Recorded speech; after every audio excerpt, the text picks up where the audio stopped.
ناظرین کرام، آج دنیا میں آپ جہاں جہاں بستے ہیں، میں آپ سے انتہائی دست بستہ گزارش کروں گا کہ آج آپ نے میرے ساتھ رہنا ہے، کیونکہ آج جس موضوع پر میں پروگرام کرنے والا جا رہا ہوں ناظرین، یہ انتہائی بوجھل دل کے ساتھ آج میں پروگرام کرنے جا رہا ہوں، کیونکہ ابھی تک اس موضوع پر پاکستان کے مین اسٹریم میڈیا میں بات ہی نہیں ہوئی ہے، کسی نیوز چینل نے بات نہیں کی ہے جو بات آج ہم کرنے جا رہے ہیں۔ بات یہ ناظرین کہ ایک طرف تو فلسطین کے مظلوم مسلمانوں کے خلاف انتہا پسند اسرائیل کی جارحیت دن بدن بڑھتی جا رہی ہے، تو دوسری طرف اکھنڈ بھارت کا خواب دیکھنے والے اور ہندوتوا کی تکمیل کے لیے ہر حد سے گزرنے والے اسرائیل کے لے پالک ہندوستان کی ہنسا کی آگ مسلمانوں کے خلاف اب مکمل طور پر بھڑک چکی ہے کہ اب دنیا بہت واضح طور پر دو حصوں میں تقسیم ہو چکی ہے، ایک طرف اسلام ہے اور دوسری طرف کفر ہے۔ اس پر ستم بالائے ستم یہ ناظرین کہ کفر تو کفر کا حامی و مددگار ہے، مگر اسلام کے ماننے والے ٹولیوں میں تقسیم ہیں۔ آج ہم مسلمان مظلوم ہو کر بھی ظالم ہیں، ہم کمزور ہیں، وہ طاقتور ہیں، وہ وار پر وار کر رہے ہیں اور ہم دفاع پر دفاع کر رہے ہیں، ہم تعداد میں زیادہ مگر مکمل طور پر بکھرے ہوئے ہیں، ہم 57 ہیں مگر ایک نہیں ہیں، وہ سب کے سب ایک ہیں مگر ہم کئی ایک ہیں، جس کا نتیجہ ناظرین یہ ہوا۔ میں آگے جا کے آپ کو بتا رہا ہوں کہ جتنی بھیانک قسم کی خبر اس وقت میں آپ کے سامنے پیش کروں گا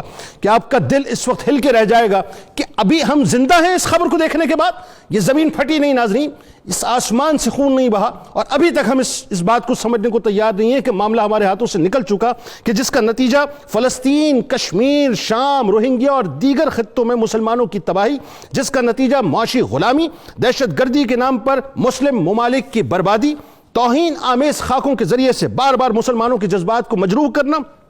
مساجد کو شہید کرنا، آئے دن شاعر اللہ کا مذاق اڑانا، قرآن پاک کو جلانا، اس میں تحریف کرنا، آیات جہاد کو نکالنے کا مطالبہ کرنا، مقدس ہستیوں کو فلمانا، فرقوں کے نام پر تقسیم در تقسیم کرنا، اور تو اور ناظرین اب انتہا یہ ہو گئی ہے کہ ہندوستان کے ایک نجی چینل، اب یہ بات میں آپ کو بتانے جا رہا ہوں، سوردرشن نیوز کے ایک پروگرام بنداس بول میں ساری حدوں کو مکمل طور پہ پھلانگ لیا گیا، یعنی اس کو کراس کر دیا گیا ہے، جس کی میزبانی اس چینل کا مالک، چیئرمین اور ایڈیٹر ان چیف سریش چہونکے کرتا ہے ناظرین، جو صحافت کی آڑ میں ہندو قوم پرست تنظیم راشٹریہ سویم سیوک سنگھ کا ایک طویل مدتی غنڈہ بھی ہے، دہشت گردی بھی ہے اور بی جے پی کا اعلی کار بھی ہے، اور آر ایس ایس کے طلبہ ونگ اخیل بھارتیہ ودیارتی پریشد کے ساتھ وابستہ بھی رہا ہے، جس کا کام مسلمانوں کے خلاف صرف نفرت کی آگ کو اگلنا، جس کے چینل پر مسلمانوں کے خلاف توہین آمیز اور فرقہ وارانہ نشریات آئے دن جاری رہتی ہیں ناظرین۔ سریش چہونکے نے اپنے 15 مئی کے شو میں، اب جو بات کہنے جا رہا ہوں ناظرین بہت دل کو سنبھال کے سنیے گا، کہ اپنے 15 مئی کے شو میں فلسطین کی موجودہ صورتحال اور ہندوستان اسرائیل کے تعلقات پہ بات کرتے ہوئے معاذ اللہ ثم معاذ اللہ ایک اینیمیٹڈ میزائل بومبنگ گنبد خضرا پر دکھائی، اور بار بار دکھائی اور پلان دکھائی ناظرین۔ گنبد خضرا یعنی روضہ رسول صلی اللہ علیہ وآلہ وسلم پر، روضہ رسول صلی اللہ علیہ وآلہ وسلم یعنی ہمارے ایمان پر ناظرین میزائل بسائے گئے۔ بات یہاں رکی نہیں، بلکہ شو کے 3 دن کے بعد اسی ضمن میں اسی دہشت گرد نے، اسی انتہا پسند ہندو نے 57 اسلامی ممالک کا مکمل طور پر تمسخر اڑایا۔ میں صرف سمجھنا یہ چاہتا ہوں ناظرین، بتانا یہ چاہتا ہوں کہ کیا اب بھی ہم مسلمانوں کو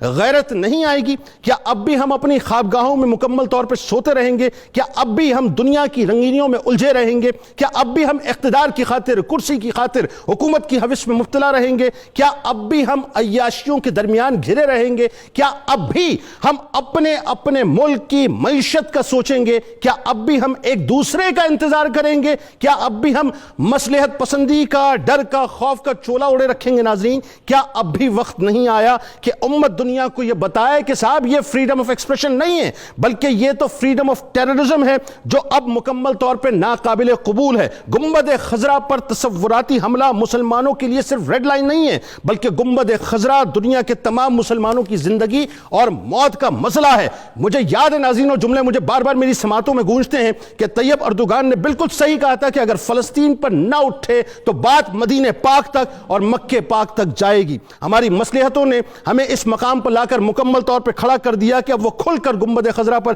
میزائل داغنے کا سوچتے ہیں، اور ہم تماشائی بنے رہتے ہیں. مجھے کہنے دیجئے ناظرین کہ یہ کوئی ایسے نہیں ہو گیا کام صاحب, یہ ایک پراپر ایجنڈے کے تحت کام ہوا ہے. یہ مسلم دنیا کے خلاف ایک پلانڈ روڈ میپ ہے جس کی یہ ایک کڑی ہے کہ یہ عشق, حدت اور شدت کو اب بہت اونچے پیمانے پر چیک بھی کرنا چاہتے ہیں اور مسلمانوں کے جذبات کو مجروح بھی کرنا چاہتے ہیں. اور اسلامو فوبیا کی بدترین شکل ناظرین اگر دنیا میں اس وقت کہیں موجود ہے تو یقیناً وہ ہندوستان میں موجود ہے کہ 9/11 کے بعد پوری دنیا میں مسلمانوں کے خلاف نفرت کی آگ کو باقاعدہ بھڑکایا گیا, مسلمانوں کو تقسیم کیا گیا, مسلمانوں کے جذبات کو مجروح کیا گیا, اسلامو فوبیا کو پروان چڑھایا گیا. اور آج مسلمان مظلوم ہیں, وہ ظالم ہیں, ہم کمزور ہیں, وہ طاقتور ہیں, وہ وار پہ وار کر رہے ہیں, ہم مکمل طور پہ دفاع کر رہے ہیں. یاد رکھیے گا ناظرین کہ ہم تعداد میں بہت زیادہ ہیں لیکن مجبوری کیا ہے, بدقسمتی کیا ہے کہ ہم بکھرے ہوئے ہیں. ہم 57 ہیں مگر ایک نہیں ہیں. آج ایک بن کر یہ سوچنا ہوگا کہ یہ جو فریڈم آف ایکسپریشن کے نام کے اوپر فریڈم آف ٹیررزم کا مکمل طور پہ پرچار کیا جا رہا ہے اور جس میں اسے دہشت گردی کہوں گا ناظرین, یہ دہشت گرد مل کے مسلمانوں کے خلاف, مسلمانوں کے مقدسات کے خلاف دہشت گردی کر رہے ہیں. اور انتہا یہ ہو گئی کہ قبلہ اول پہ جس طرح سے مسلم امہ نے لیم ایکسکیوزز پیش کیے,